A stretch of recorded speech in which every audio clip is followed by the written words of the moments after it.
அன்புள்ள நண்பரே, இதோ ஒரு சிறு கதை. ஒரு பெரிய வீட்டில் ஒரு இளைஞன் வேலைக்காரனாக இருந்தான். அவன் பெயர் முருகன். அந்த வீட்டின் தலைவி மிகவும் அன்பானவர். அவளது பெயர் லக்ஷ்மி.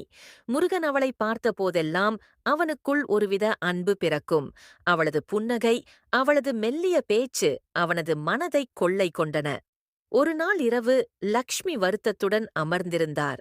முருகன் மெதுவாக அவரிடம் சென்று, அம்மா, என்ன ஆச்சு? ஏன் இவ்வளவு வருத்தமாக இருக்கிறீர்கள் என்று கேட்டான். அவள் கண்களில் கண்ணீர் பெருகியது. முருகா, என் கணவர் என்னை விட்டு போகப் போகிறார் என்று சொன்னாள். முருகனின் இதயம் நொறுங்கியது.